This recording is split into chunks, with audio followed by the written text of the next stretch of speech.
रहीम। आप सबकी आमद का बहुत बहुत शुक्रिया। जैसे कि आप जानते हैं कि इस वक्त जो मुल्क में हालात चल रहे हैं, जिसमें ना आइन की किसी को परवाह है, ना कानून की किसी को परवाह है, ना किसी को रिवायात,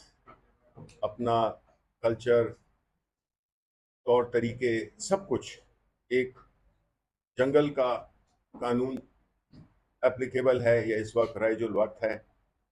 जिसमें जिसका जो भी जी चाहता है वो कानून में उस तरह को अपनी तरफ से उसको इंटरप्रेट भी करता है और अपने कानून भी बनाता है। देखें, इस मुल्क की तारीख गवाह है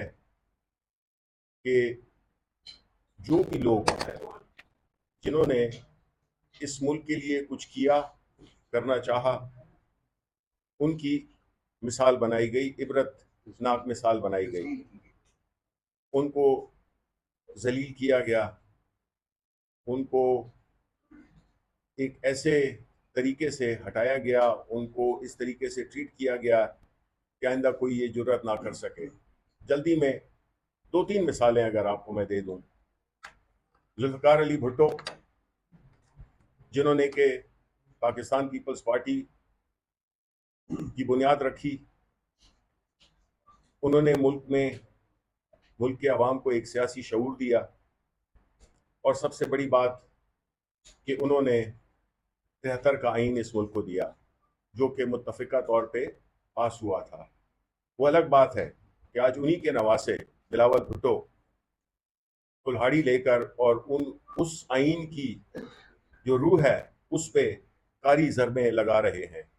और मुद्दई बन गए हैं अपने नाना के आइन की जो हुर्मत है उसको पाश पाश करने में। उसके बाद अगर हम ले लें डॉक्टर कदीर खान, जिन्होंने कि इस मुल्क को दिफाई तौर पे एक नाकाबिले तफसीर बनाया, उनके साथ क्या किया गया। और अब एक ऐसा शख्स जो कि इस मुल्क में हमेशा आलमी सतह पर, मकामी सतह पर मुल्क के लिए इज्जत वकार लाया, चाहे वो वर्ल्ड कप की सूरत हो, चाहे इस मुल्क में एक हकीकी आज़ादी का शऊर देने वाला वो शख्स जिसने के अपनी मकबूलियत को इस्तेमाल किया अवाम की फलाह के लिए, गरीबों की फलाह के लिए, जिसने शौकत खानम जैसे अस्पताल बनाए, जिसने यूनिवर्सिटियां बनाई, जिसने एक अलकादिर ट्रस्ट के तहत एक ऐसी यूनिवर्सिटी बनाई जो कि हमारे मुल्क में सीरत नबवी पे तहकीक करने के लिए बनाई गई थी। और आप देख रहे हैं कि क्या उनके साथ क्या किया जा रहा है। उन्होंने हमेशा कानून और आइन की बालादस्ती की बात की है, इमरान खान ने, और वो हम इस मुल्क को, वो और उनकी पार्टी एक ऐसे उसमें डायरेक्शन में जाना चाहते हैं जिसमें कि इस मुल्क में आइन हो, कानून हो, ताकि लोगों को इंसाफ मिल सके। देखिए, रियासत का काम होता है लोगों की इज्जत, माल, जान की हिफाजत करना। जंगल के कानून में ये नहीं होता जो कि आजकल राइज है। तो जो इमरान खान के साथ हो रहा है, उसकी पार्टी के साथ हो रहा है, जिसकी कि ज्यादा तफसील में मैं नहीं जाऊंगा, क्योंकि एक और कानूनी पहलू भी है जो कि अबू ज़र न्याजी इसको आपके साथ मुख्तसरन आपसे शेयर करेंगे कि खान साहब के साथ जो भी, देखें, इवन जंग में भी कवानीन होते हैं, जंग में भी एक ख़ास तौर तरीके से चीज़ों को किया जाता है जिसमें बड़ों के, बूढ़ों के, बच्चों के, ख़वातीन के उनके हुकूक होते हैं, और वो हुकूक आलमी सतह पर रिकग्नाइज्ड होते हैं। लेकिन हम देख रहे हैं कि जिस तरह से खान साहब को जेल में एक डेथ सेल में रखा गया है, सॉलिटरी कन्फाइनमेंट की गई है, उनको मुलाकातों में बड़ी मुश्किलात आती हैं लोगों के साथ, अपने फैमिली के साथ, उनके अपने बच्चों के साथ बात नहीं करने दी जा रही, जो कि जेल मैनुअल के मुताबिक है। अदालतों ने इस पे कई फैसले दिए हैं, लेकिन कोई अगर अदालत का फैसला माने तो जिस तरह से अदालतों के फैसलों को जूते की नोक पे रखा जा रहा है, वो हमने देखा सुप्रीम कोर्ट की डिसीजंस में भी कि उसको कोई मान नहीं रहा। जब ऐसी सूरत हाल हो तो आप बताएं कि ये मुल्क किस तरह से, इस मुल्क के अवाम किस तरह से अपनी जिंदगी गुजार सकते हैं।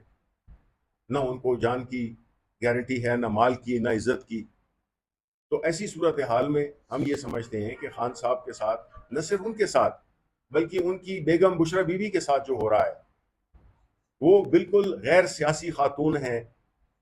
लेकिन अगर खवातीन को भी, फैमिलीज को भी इस तरह से एक वो जुल्म और जबर का निशाना बनाया जाएगा, खान साहब ने और उनकी जमानत में भी रोड़े, जो कि कानूनी तौर पे उनका हक है, जिस तरीके से इस पूरे उनके केस को लिया जा रहा है, जिसकी तफसील अभी आपको बताएंगे, तो मैं ये समझता हूं कि इस मुल्क में अगर तो कानून और आइन की पासदारी नहीं होगी, न तो ये मुल्क चल सकता है, ना इसके मुल्क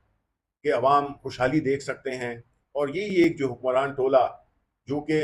एक ऐसी सफ़र पे निकला है, क्योंकि ये सियासी तौर पे पाकिस्तान तहरीक इंसाफ का, इमरान खान का मुकाबला कर नहीं सकते हैं, इसलिए ये ऐसे ओछे हथकंडों पे उतर आए हैं कि जिसका कि सियासी तारीख में कोई नज़ीर नहीं मिलती। 8 फरवरी को जो हुआ वो अवाम ने देख लिया, अवाम ने अपना फैसला दे दिया। अब अवाम के मैंडेट की अगर कोई इज्जत नहीं करेगा और अवाम इस मुल्क के सबसे बड़े स्टेक होल्डर्स, अगर उनकी बात सुनी नहीं जाएगी, तो आप बताएं कि इस मुल्क में कभी सियासी इस्तेहकाम या स्टेबिलिटी आ सकती है? नहीं आ सकती। इसके साथ ही मैं अबू जर न्याजी को मैं दूंगा मौका कि वो